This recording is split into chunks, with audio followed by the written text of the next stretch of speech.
Hello everyone. So I have come up with a new class. In our last class we were discussing the 2015 question paper and we discussed till question number 3. So today we will be starting from question number 4, and the question number 4 is 12 mark questions. So the first question is, what are the basic sentence structure in English? Demonstrate how all other sentences are derived from them. যোনটো আমি word order class কৰিছিলো তাত মই কি কৈছিলো word order basic word order টো কি হৈছে S V O এটো number 1. Number 2 is preposition will always sit before a noun. ঠিক আছে. Number 3, you can say a adjective will sit before a noun. ঠিক আছে. Then number 4, you can say a adverb will always sit after a verb. ঠিক আছে. So is a sentence structure. এই sentence structure guitar কথা তোমালোকে ক'ব লাগে, এই sentence structure গিটাৰ কথা তোমালোকে পাতিব লাগে। আৰু এটা sentence structure আমি ল'ব পাৰো subject, verb, object and complement. Subject, verb, object আৰু complement এইটো হৈ গ'লে এটা structure. So এই basic structure গিটা প্ৰথম ডিসকাস কৰিব লাগিব এটা এটা sentence example the sentence or example এটা এই basic structure গিটাত কেনেকে sentence টো বহিছে হেতু লৈ তাৰ পিছত কি হ'ব এই basic structure গিটা ইউজ কৰি কেনেকে আৰু বেলেগ বেলেগ sentence উলিওৱা হয় হেতু পাতিব লাগিব বা হেতু ক'ব লাগিব। এতিয়া ধৰি লোৱা এটো এটা sentence structure হয়, এটো এটা sentence structure হয়। এই দুইটা sentence structure যদি আমি মিলাব যাও S V O preposition O তাত কি হ'ব এটো ডাইরেক্ট অবজেক্ট এটো ইনডাইরেক্ট অবজেক্ট মানে এই অবজেক্ট হোৱা লগে লগে ই এটা নাউন হয় আৰু ইয়াত আমি বেসিক স্ট্ৰাকচাৰত পাইছো যে নাউনৰ আগফালে সদায় প্ৰিপজিশন বহে। সো নাউনৰ আগফালে বহিছে এই নাউনটোৰ পিছফালে বহিছে, দ্যাট ইজ ডিফাৰেন্ট থিং, কাৰণ এই প্ৰিপজিশনটোৱে এই নাউনটোৰ লগতহে কাম কৰি আছে, এই নাউনটোৰ লগতহে লাগি আছে এই প্ৰিপজিশনটো আৰু হেকাৰণে ই এই নাউনটোৰ আগফালে বহিছে। সো এই দুটা বেসিক স্ট্ৰাকচাৰ ডিৰাইভ কৰি আমি এই নতুন স্ট্ৰাকচাৰ এটা পালো। সো এনে ধৰণে কেনেকে বেলেগ বেলেগ স্ট্ৰাকচাৰস পাব পাৰি হেতু হৈছে ডিৰাইভেশনটো, যোনটো সেকেন্ড পাৰ্টত হদিছে যে কেনেকে বেলেগ আৰু স্ট্ৰাকচাৰ ডিৰাইভ কৰা হয় এই বেসিক স্ট্ৰাকচাৰ গিটাৰ পৰা। ঠিক আছে। So for that you have to analyze sentences. তোমালোকে sentence analyze কৰিবা, analyze কৰি কৰি চাবা যে কেনে কেনে ধৰণত ইউজ হয়, কেনেকে কেনেকে এই বেসিক ওয়াৰ্ড অৰ্ডাৰ টুৰ পৰা বেলেগ বেলেগ ডিৰাইভড ওয়াৰ্ড অৰ্ডাৰস আহে বা সেন্টেন্স স্ট্ৰাকচাৰস আহে হে কথাখিনি এই আনসাৰটো লিখিব লাগিব। Next, what do you understand by subject verb agreement? Subject verb এগ্ৰিমেন্টৰ মই বহুত দীঘলকে কথাখিনি বুজাব নাযাও,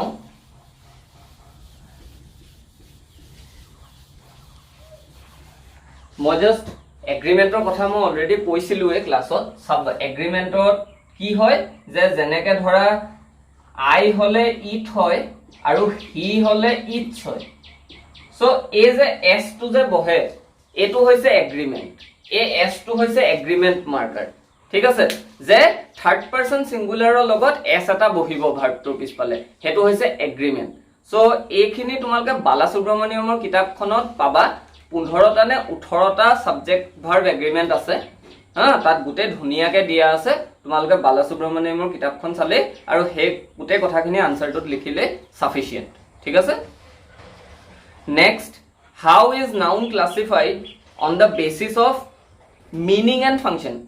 নাউনৰ classification, so it is not so hard বা কিবা তোমালোকে যোনটো স্কুলত নরমাল শিকিছিলা proper noun, common noun and so on হে গুটেখিনি কথা ইয়াত লিখিলেই হ'ল। ঠিক আছে। আৰু প্ৰত্যেকটো নাউনৰ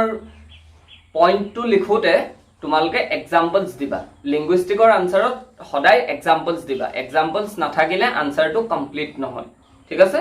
So coming to the next one, what are the common verbal groups in English? So common verbal groups hoise infinitives,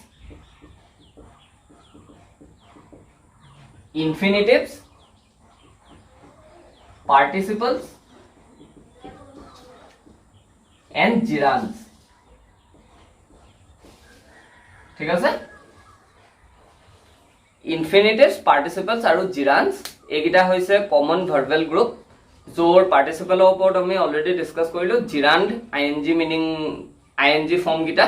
আৰু ইনফিনিটিভস হৈছে প্ৰেটেৰাইট ফৰ্মটো ক'ব পাৰা, যোনটো নাও ভাৰ্বত কোনো ধৰণৰ ইনফ্লেকশ্যন নহয়, যোনটো নাউনত কোনো ধৰণৰ ইনফ্লেকশ্যন নহয়, সেইটো কি বুলি কোৱা হয়, ইনফিনিটিভেল বুলি কোৱা হয় বা infinitive,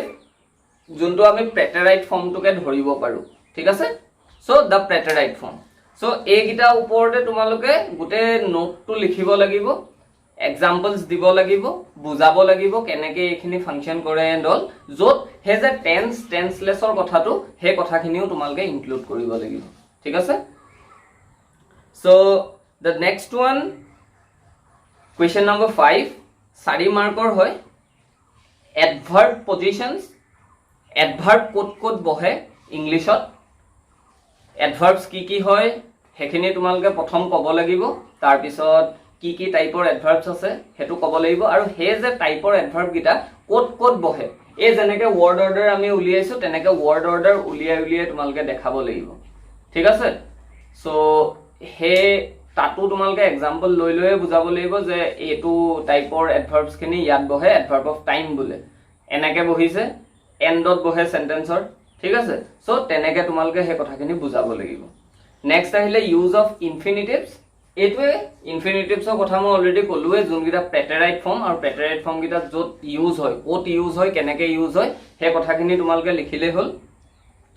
type of clause, main clause আৰু ছাবঅৰ্ডিনেট ক্লজ, সেইটো তোমালোকে অলৰেডি জানাই, স্কুলৰ দিনৰ পৰাই পঢ়ি আহিছা। মেইন ক্লজ, ছাবঅৰ্ডিনেট ক্লজ, সেই দুটা ক্লজৰ বিষয়ে লিখিলেই হ'ল, এক্সাম্পল দুটামান দিলেই হ'ল। অক্সিলেৰিজ, অক্সিলেৰিজ বুলি কোৱাৰ লগে লগে ইংলিছত কি টাইপৰ অক্সিলেৰিজ আহি যায়, প্ৰথম আহিলে modal auxiliaries, be auxiliaries, do auxiliaries, helping auxiliaries. ঠিক আছে, এই 4টা টাইপৰ অক্সিলেৰিজ আহে ইংলিছত। So' these are the auxiliaries in English. চ' এই 4টাৰ বিষয়ে তোমালোকে ডিছকাছ কৰিব লাগিব আৰু ক'ব লাগিব যে ক'ত কেনেকৈ কি কাৰণত ইউজ হয়, আৰু এইটোৰ বিষয়ে আমি ইন ডিটেইল আগৰ ক্লাছত পাতি থৈছোঁ কথা, আৰু মই চাগে ভাৰ্ব আৰু টেন্সৰ কিছুমান ভিডিঅ' দিছিলোঁ মোৰ ইটো চেনেলৰ, সেইখিনিও তোমালোকে ৰেফাৰ কৰিবা। চ' তোমালোকৰ আনচাৰটো তাতে ওলাই যাব। নেক্সট, কাইণ্ডছ অফ এডজেক্টিভ, এই কুৱেশ্যনটো মই বৰ বেছি ইউজ নকৰোঁ। Adjective is you everyone know that the words which explains or describes a noun, হয়নে? So 11টা টাইপৰ adjectives আছে, there are 11 type of adjectives in English. So মই এই ভিডিঅ'টোৰ তলতে লিংক কৰি দিম, সেইটো ৱেবছাইট এটা, সেই ৱেবছাইটটো খুলিলে তোমালোকে সেই 11 টাইপছ অফ এডজেক্টিভছ কি হয় গোটেই এটা নোট হিচাপে পাই যাবা। ঠিক আছে, চ' তোমালোকে তাৰ পৰা কথাখিনি লিখিবও পাৰিবা, বুজিবও পাৰিবা। ঠিক আছে, next is transitive and intransitive verb. So' transitive verb আৰু ইনট্ৰানজিটিভ ভাৰ্ব আই হোপ তোমালোকে জানা, বাট তথাপিও মই আকৌ এবাৰ এক্সপ্লেইন কৰি দিছোঁ বাৰু।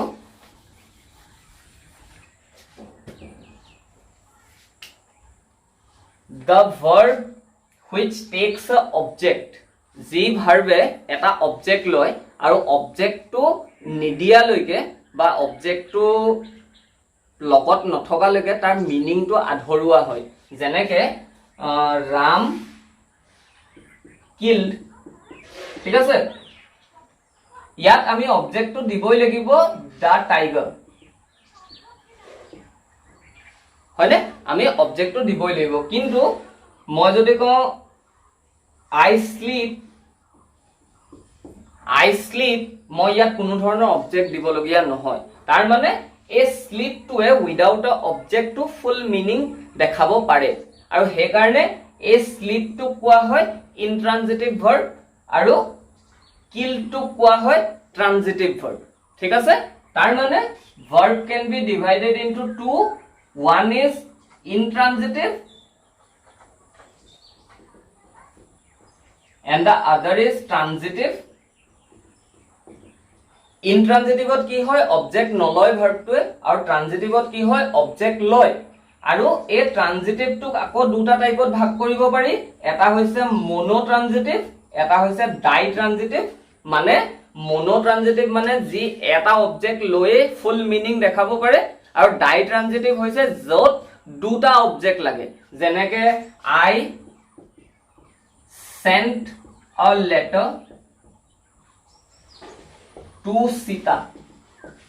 I sent a letter to Sita. ইয়াত যদি to Sita তো আমি নিলিখো meaning তো আধৰুৱা হ'ব সো ইয়াত কি হৈছে a letter আৰু Sita দুটা object লৈছে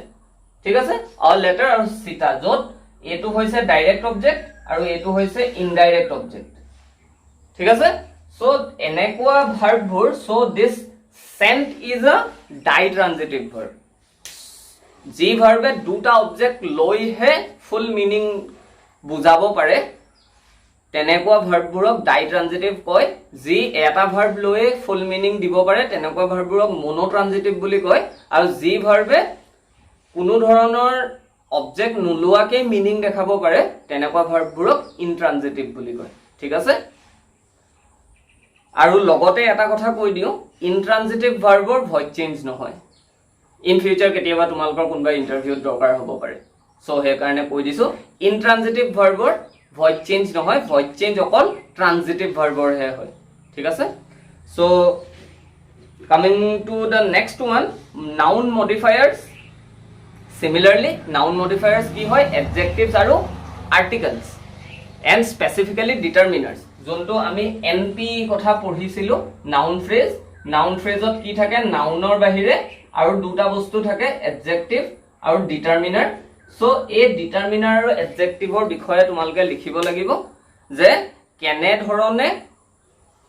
adjective আৰু determiner এটা nounক modify কৰিব পাৰে adjective কেনেকে modify কৰিব পাৰে হেতু আমি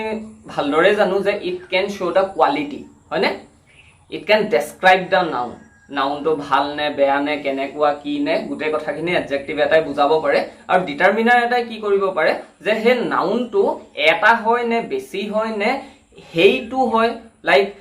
the hunter a hunter এই তিনটা বস্তু মাজত ডিফারেন্স আছে হয়নে hunter বুলি কোৱা লগে লগে you are not specifically talking about anything you are just talking about hunter এটা প্ৰাণী যোনে শিকাৰ কৰে a hunter বুলি কোৱা লগে লগে তুমি কোনবা এটা হান্টাৰৰ কথা কৈছা আৰু da hunter বুলি কোৱা লগে লগে তুমি স্পেসিফিক্যালি কোনবা পয়েন্ট আউট কৰি কৈছা হান্টাৰ টোৰ কথা সো তাৰ মানে কি হৈছে হে হান্টাৰ টো মডিফাই হৈছে with the use of determiner similarly adjective use হৈও তেনেকা মডিফাই হয় সো এই কথাখিনি তোমালকে লিখিব লাগিব next 10 mark question number 6 what do you understand by general Indian English how far it is reasonable to accept general Indian English in place of received pronunciation so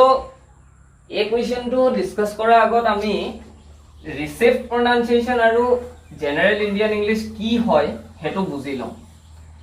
আমি already ভ্যাৰাইটিজৰ কথা পাতিছিলো so GIE that means general Indian English and received pronunciation are nothing else but varieties of English ঠিক আছে received pronunciation হেতু যোনটো ব্ৰিটেইনত use কৰা হয় দা actual form of English the pure form of English আৰু GIE কি হয় যোনটো ইন্ডিয়াত ইউজ কৰা হয় ঠিক আছে যোনটো ইন্ডিয়াত ইউজ কৰা হয় and question to সুধিছে how far it is reasonable it is very much reasonable to use to accept general Indian English in place of received pronunciation কাৰণ কথাবোৰ কি হয় ধৰি লোৱা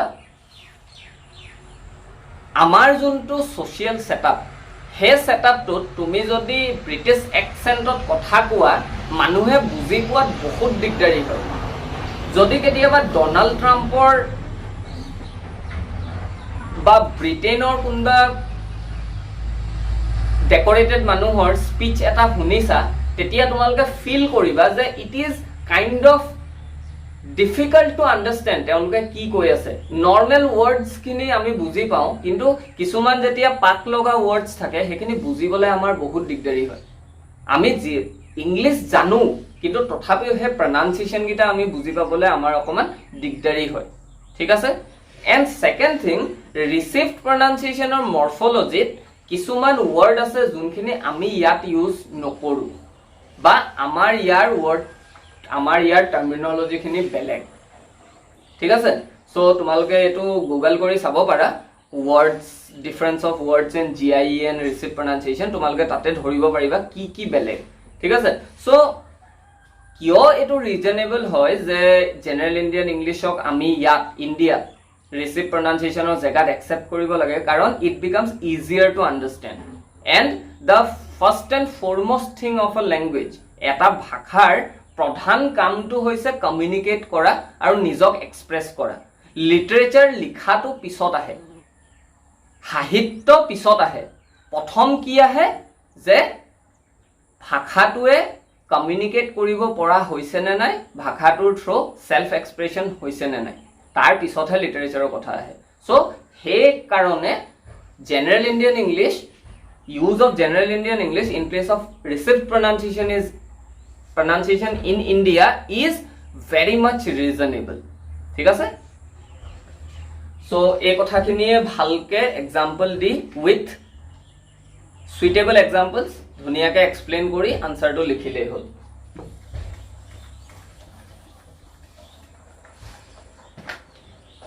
next question is what are the major organs of speech and how are they important in the production of speech sound discuss with suitable illustration ইয়াত তোমালকে কি কৰিব লাগিব হে ভোকাল ট্ৰেকটো আকিব লাগিব ভোকাল ট্ৰেকটো ড্ৰ কৰিব লাগিব ড্ৰ কৰি তোমালকে ভালকে বুজাব লাগিব যে উভুলা কেলে ইউজ হয় হাৰ্ট পেলেট কেলে ইউজ হয় এয়াৰ ফ্লোটো কেনেকে কোড অবস্ট্ৰাক্ট হয় এয়াৰ ষ্ট্ৰীম মেকানিজমৰ কথাও হুমাব ইয়াৰ ভিতৰত সো এই গুটে ডিসকাশনখিনি এই আনসাৰটো ভিতৰত হুমাব লাগিব যোনখিনি আমি অলৰেডি আগৰ ক্লাছত ডিসকাস কৰিছো ঠিক আছে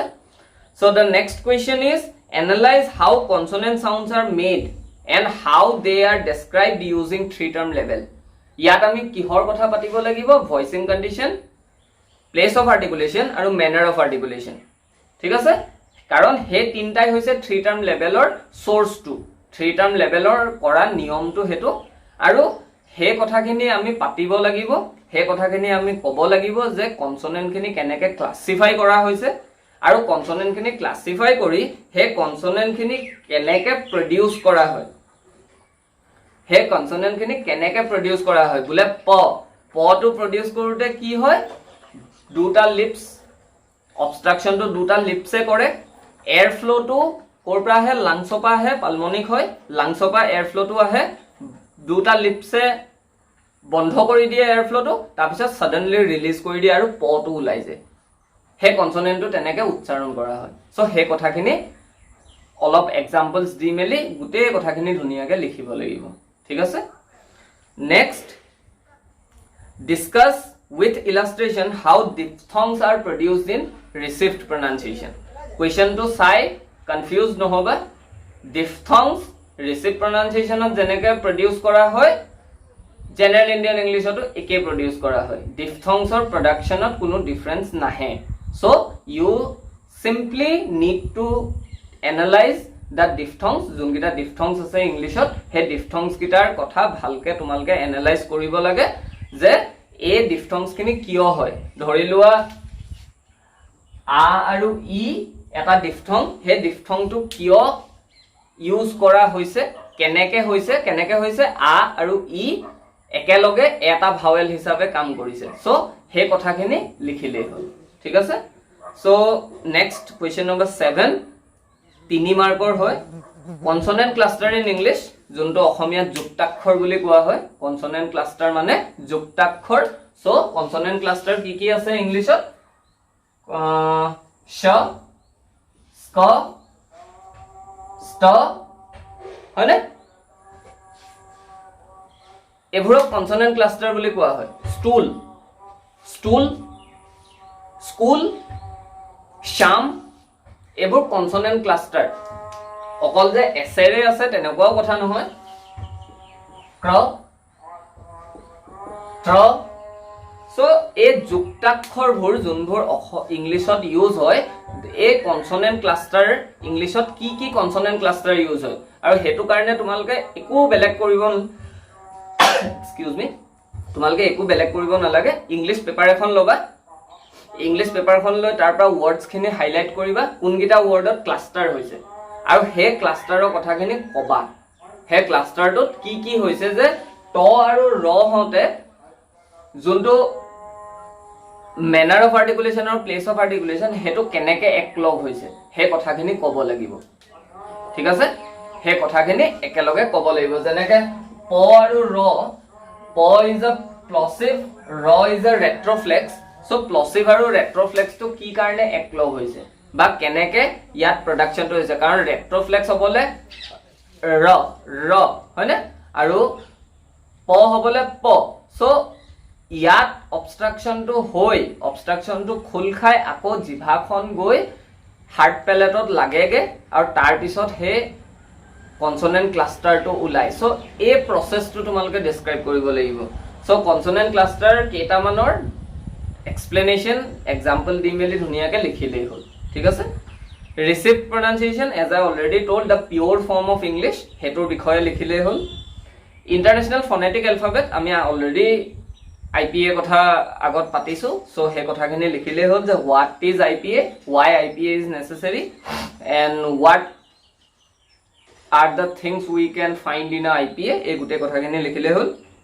3 markor jehetu bahut besiu likhibo na lage Pure vowels in English তোমালোকক মই কৈছিলো যে যোনগিটা মনফথং আছে হে মনফথং গিটা পিওর ভাৱেল হয় সো হেগিটাৰ বিষয়ে লিখিলে হল হেগিটা মেনশন কৰি ধুনিয়াকে এক্সাম্পলস দি মেলি বুজাই লিখিলে হল এলোফোনস এলোফোন মানে কি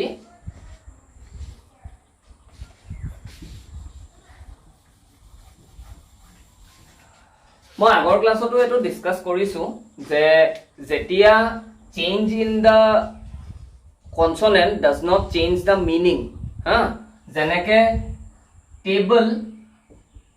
আৰু table right আৰু okay let's take another example মই আসামিজৰ লগত বস্তুটো তেতিয়া হেৰি কৰি দেখাব পাৰিম pool and full ঠিক আছে আৰু এফালে অসমীয়াত আমি লওঁ pool আৰু full right so eto English eto Assamese ইয়াৰ মানে কি এটা pool swimming pool ইয়াৰ মানে কি এটা pool এটা swimming pool হয়নে একেই meaning চেঞ্জ নাই হোৱা অকল কি হয় যেতিয়া received pronunciationত কোৱা হয় যেতিয়া ব্ৰিটিছ ইংলিশত কোৱা হয় পটো একচুয়ালি তেওঁলোকে প বুলি নকয় এস্পিৰেট কৰি ফ বুলি কয় ফ এটা এস্পিৰেশন আহে টেবল ফেন ফুল তেনেকে কিন্তু একেটা যদি অসমীয়াত হয় পুল means a bridge পুল মানে ব্ৰিজ আৰু ফুল মানে ফ্লাৱাৰ তাৰ মানে চেঞ্জ হৈছে so this is a phoneme কিন্তু ইয়াত these two are allophones of the phoneme po or দুটা variation a variation যে হয় based on different varieties or যে variations বোৰ হয় হে variation বোৰত যেতিয়া meaning change নহয় হেকিনিক allophones বুলি কোৱা হয় ঠিক আছে so allophone is that unit of sound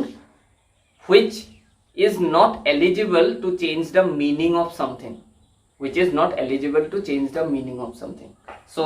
allophones kotha enake example di meli likhibo lagibo aru production of plosive consonant so plosive consonant or production to keneke hoy he kotha khini describe koribo lagibo with suitable examples keneke hoy production to je air flow to lungs opa ahe ahute plosive jihetu full closure Passive আৰু active articulator যদি bilabial হয় তেন্তে lips দুটা হ'ব labiodental যদি হয় lips আৰু দাঁত হ'ব সো মুঠতে active আৰু passive articulator কি কৰে হে air flow টো totally close কৰি দিয়ে আৰু তাৰ পিছত suddenly release কৰি দিয়ে টোটালি ক্লোজ কৰি দিয়ে তাৰপা সাডেনলি ৰিলিজ কৰি দিয়ে আৰু আৰ্টিকুলেশনটো হয় সো এটো হৈছে production of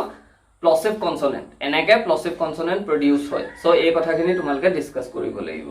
so with this question we have come up to the end of the 2015 paper আমি দুটা ক্লাসত 2015 ৰ পেপাৰখন ডিসকাস কৰিলো যদি কিবা ডাউটস আছে কাইন্ডলি মোক সুধিবা and stay tuned for the coming classes আমি next 2016 discuss কৰিম so 16 class তোমালকে কাইলে পাবা so stay tuned for that and till then thank you